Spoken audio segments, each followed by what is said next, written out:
قرآن جب ولی کی بات کرتا ہے تو کس ولی کی بات کرتا ہے؟ صحابہ اور اہل بیت کی، جن کی کوئی کرامت نہیں ہے۔ شیخ عبد القادر جیلانی نے 12 سال بعد برات کاٹ لی، حضرت عمر نے کیڑی برات کٹی ہے؟ حضرت ابوبکر نے کچھ بھی نہیں کٹا، سب کہانی ہے جھوٹ۔ تو یہ میں آپ کو فرق بتا رہا ہوں۔ اللہ تعالیٰ فرماتا ہے کہ جو کوئی دشمنی کرے گا اللہ کے ساتھ، اس کے فرشتوں کے ساتھ، جبرائیل کے ساتھ، میکائیل کے ساتھ، تو اللہ تعالیٰ ایسے کافروں کا دشمن ہے۔ اور آج بھی جو صحیح اولیاء اللہ سے دشمنی کرے گا اللہ کی ان کے ساتھ دشمنی ہے، یہ ذہن میں رکھیے گا۔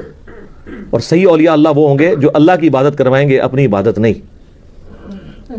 آپ مجھے بتائیں، ویسے کوئی عام بندہ کوئی چھوٹی سی بات کر دے تو لوگ کیا کہتے ہیں؟ جی کتنا متکبر ہے، جی میں کرتا ہے، کہتے ہیں نا۔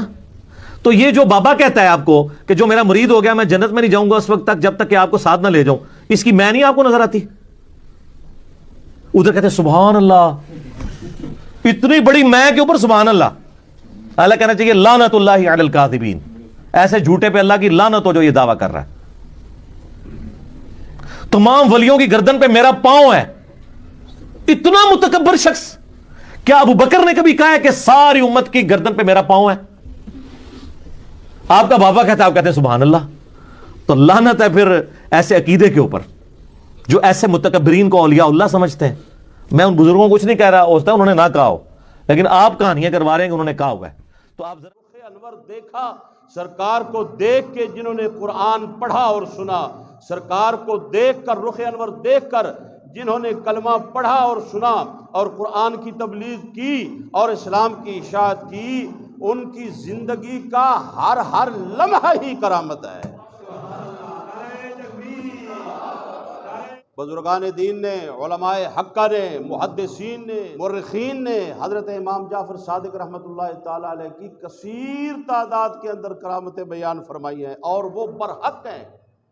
آج لوگ جو اولیاء کاملین کے کرامتوں کی نفی کرتے ہیں، نہیں مانتے، وہ قرآن کے منکر ہیں، کیونکہ کرامت ولی جو ہے یہ برحق ہے، اور اہل سنت و جماعت کا یہ عقیدہ ہے کہ کرامت ولی برحق ہے۔ جیسا کہ قرآن کریم کے اندر موجود ہے، سورہ آل عمران کے اندر حضرت مریم اپنے حجرہ شریف میں جہاں وہ اللہ تعالیٰ کی عبادت کرتی تھی، رہتی تھی، وہاں پر اللہ وحدہ لا شریک ان کے پاس بے موسم پھل بھیجتا تھا، اور ایک روایت کے مطابق یہ ہے کہ وہ پھل جنت سے آتے تھے۔ مختلف روایات ہیں، لیکن معتبر یہ ہے کہ وہ اللہ تعالیٰ کی طرف سے پھل ہوتے تھے جب ان کا موسم ہی نہیں ہوتا تھا، سردی کا پھل گرمی کے موسم میں اور گرمی کا پھل سردی کے موسم میں۔ اور حضرت زکریا علیہ السلام، اللہ تعالیٰ نے ارشاد فرمایا قرآن کریم کے اندر، کلما دخل علیہا زکریا المحراب وجد عندہا رزقا، جب بھی حضرت زکریا علیہ السلام ان کے پاس تشریف لے آتے تو ان کے پاس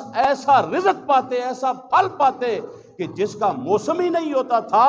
یعنی دنیا کے جو رزق ہیں، پھل ہیں، فروٹ ہیں، کھانے والی چیزیں ہیں، وہ ان کی مثال نہیں ہوتا تھا، بلکہ دنیا کے پھلوں سے وہ اعلیٰ اور عرفہ ہوتا تھا، اور ایک قول کے مطابق وہ جنت کا پھل ہوتا تھا۔ حضرت زکریا علیہ السلام جب دیکھتے تو پھر انہوں نے ایک بار پوچھا ان سے کہ انا لک ھذا، یہ جو تمہارے پاس پھل موجود ہوتا ہے، بے موسم پھل، یہ کہاں سے آتا ہے؟ تو وہ بولی قالت هو من عند اللہ، یہ اللہ کی طرف سے آتا ہے، یہ اللہ کی طرف سے آتا ہے۔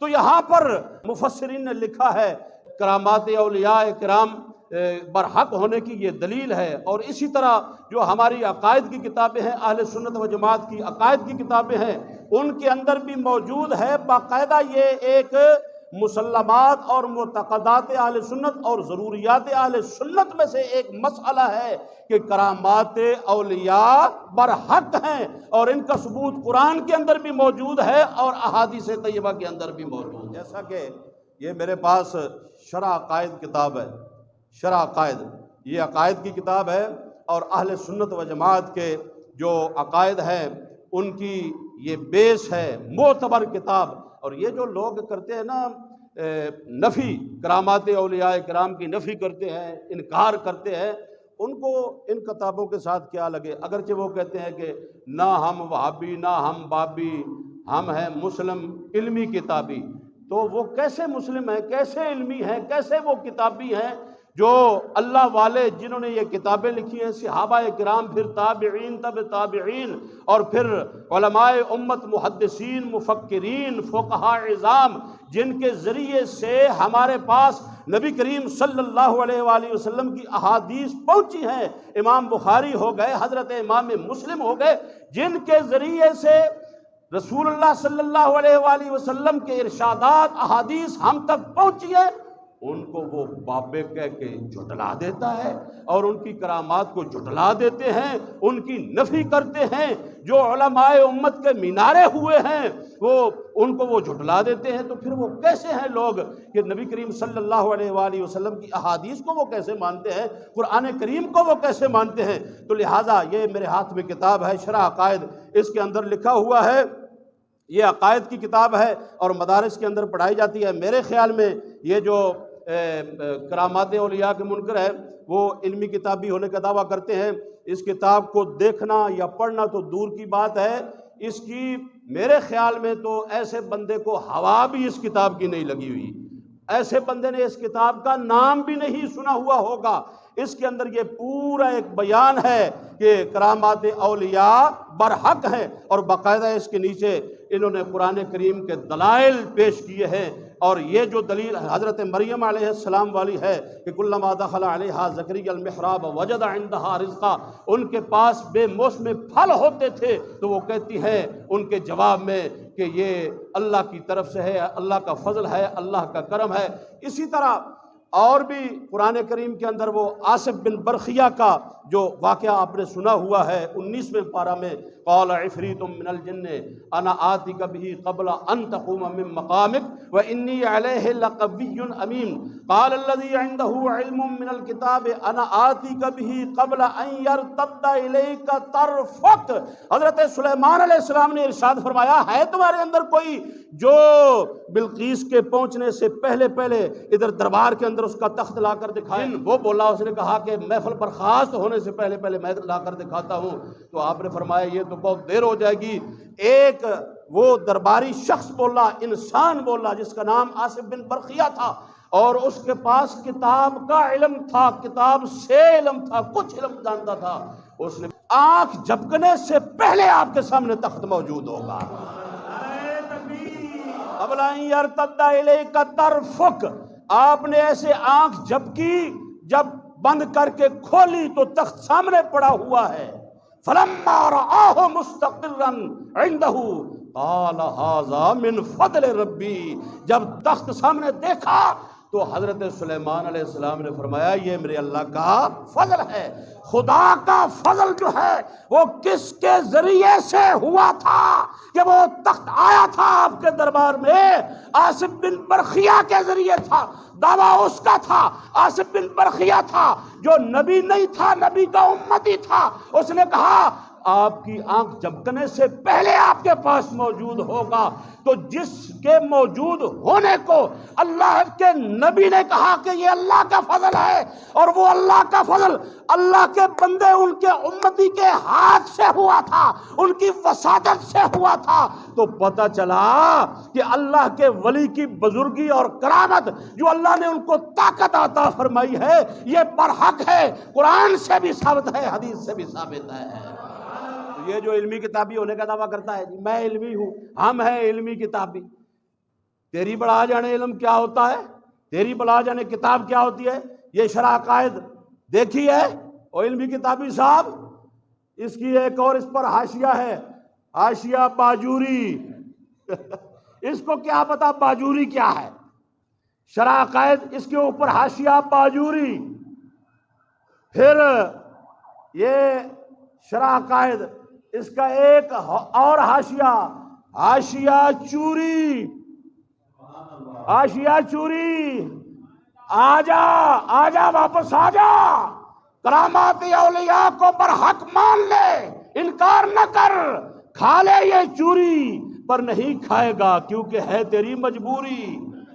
تو ہے بہت بڑا قصوری، اس لیے کہ قرآن جس کو ثابت کرتا ہے تو اس کا انکار کرتا ہے، حدیث جس کو ثابت کرتی ہے تو اس کا انکار کرتا ہے۔ جو اجماعی مسئلہ ہے اہل سنت کا صحابہ سے مصطفیٰ کے سامنے حضور کی موجودگی میں حضور علیہ الصلوۃ والسلام کے صحابہ کی کرامات موجود ہیں، اور حضور علیہ الصلوۃ والسلام کے وصال شریف کے بعد بھی، اور نبی کریم رؤوف الرحیم صلی اللہ علیہ وآلہ وسلم حضرت علی المرتضیٰ شیر خدا ایک رکعت میں قدم رکھتے تھے، دوسری طرف جب گھوڑے کے اوپر قدم رکھتے تھے الحمد سے والناس تک پورا قرآن پڑھ لیتے تھے۔ یہ کرامت تجھے نظر نہیں آتی؟ او علمی کتابی کبابی، آگے میں کچھ نہیں کہتا، یہ نہیں نظر آتی؟ یہ سب مفسرین، یہ تفسیر قاسمی ہے، اس کے اندر انہوں نے کیا لکھا ہے؟ یہی آیت لکھ کے نا، یہی آیت کلما دخل علیہا زکریا المحراب وجد عندہا رزقا، جب حضرت زکریا علیہ السلام حضرت مریم کے پاس آتے، ان کے پاس جنتی پھل پاتے، وہ اس موسم میں نہیں ملتا تھا، بہت اعلیٰ بہت نرالا، تو پھر وہ کہتی تھی، فرماتی تھی ہوا من عند اللہ، یہ اللہ کی طرف سے ہے، یہ اللہ کی مہربانی ہے، اللہ کا کرم ہے۔ تو اس میں علماء کرام نے، مفسرین نے، وہ فی الآیت مسائل، اس آیت میں مسائل ہیں، آگے فرماتے ہیں ایک مسئلہ بیان کر کے محراب والا، دوسرا مسئلہ کہتے ہیں وَالثَّانِيَةُ فِي الْآيَةِ دَلِيلٌ عَلَى وُقُوعِ الْكَرَامَةِ لِأَوْلِيَاءِ اللَّهِ، اس آیت سے یہ دوسرا مسئلہ ثابت ہو رہا ہے کہ اللہ کے ولیوں کی کرامات برحق ہیں۔ یہ تفسیر قاسمی ہے، کتابی صاحب یہ تفسیر بیضاوی ہے، اس کے اندر بھی یہی لکھا ہوا ہے کہ کرامات اولیاء وَهُوَ دَلِيلُ جَوَازِ الْكَرَامَاتِ لِلْأَوْلِيَاءِ، یہ آیت اللہ کے ولیوں کی کرامتوں کی دلیل ہے کہ اللہ کے ولیوں کی کرامتیں ہوتی ہیں، وقوع ہوتا ہے، برحق ہیں، کیونکہ اللہ وحدہ لا شریک نے قرآن کریم کے اندر اپنے ولیوں کی کرامتوں کا ذکر فرمایا جو ان سے ظاہر ہوتی تھی، ان کا ثبوت، ان کا ذکر، ان کا تذکرہ قرآن کریم کے اندر موجود ہے۔ کتابی صاحب یہ تفسیر ابن کثیر ہے، کتابی صاحب یہ تفسیر نصفی ہے، اس کے اندر بھی موجود ہے۔ کتابی صاحب قرآن کریم کے اندر تو کئی بار موجود ہے نا، اور کتابی صاحب یہ امام فخر الدین رازی کی تفسیر ہے، اس کے اندر بھی یہی موجود ہے کہ کرامات اولیاء برحق ہیں، اور یہ قرطبی شریف ہے کتابی صاحب، اس کے اندر بھی موجود ہے کہ کرامات اولیاء برحق ہیں۔ یہ تفسیر کشاف ہے کتابی صاحب، علمی کتابی صاحب، اس کو کتاب سمجھتے ہو، اس کو مانتے ہو؟ یہ کتاب ہے، آپ کو نظر آ رہی ہے نا، کتاب ہے، تفسیر کی کتاب ہے، یہ بھی تفسیر کی کتاب ہے۔ تو یہ جو کہتا ہے کہ میں علمی کتابی، ہم علمی کتابی، مسلم علمی کتابی، وہ کون سی کتابیں ہیں جو تم پڑھتے ہو؟ اصل کتاب جو ہے وہ تو یہ ہے اللہ کا قرآن، اور جس بخاری کے حوالے دیتے ہو بخاری مسلم اصح الکتب بعد کلام اللہ، قرآن کے بعد ساری کتابوں سے صحیح کتاب بخاری شریف ہے۔ تجھے نہیں پتا کہ بخاری شریف کے اندر سیدنا صدیق اکبر رضی اللہ تعالی عنہ کی کرامات تجھے نظر نہیں آتی؟ مہمان لے کے گھر میں آئے، جب مہمانوں کے پاس بیٹھ کے جو ہی کھانا کھاتے تھے، جتنے لقمے اٹھاتے تھے نیچے سے اتنا کھانا اور ہو جاتا تھا، سب نے کھانا کھایا، برتن بھرے کے بھرے ہیں۔ یہ تجھے بخاری میں نظر نہیں آتا، مسلم میں نظر نہیں آتا، تجھے حدیث کی کتابوں کے اندر نظر نہیں آتا۔ یہ ابو سعود ہے تفسیر کرامات اولیاء برحق ہے کتابی صاحب۔ ایسے ہی اگر میں بیان کرنا شروع کر دوں رسول اللہ کے خاندان کے چشم و چراغ حضرت امام جعفر صادق رحمت اللہ تعالی علیہ کی کرامات، تو ایک دن نہیں کئی دن گزر جائیں ان کی کرامات ختم، جو ان سے رونما ہوئی، جو وقوع پذیر ہوئی، لیکن ویسے تو میں پہلے بھی کہہ چکا ہوں کہ حضرت امام جعفر صادق ہوں یا حضرت امام محمد باقر ہوں یا حضرت امام زین العابدین ہوں، حضرت سید الشہداء حضرت امام حسین ہوں، علی المرتضیٰ شیر خدا ہوں، حضرت امام جعفر صادق کے نانا جان حضرت قاسم ہوں، ان کے باپ حضرت محمد ہوں، ان کے باپ سیدنا صدیق اکبر ہوں، ان کی زندگیوں کا ہر لمحہ اللہ کی برحق کرامت ہے۔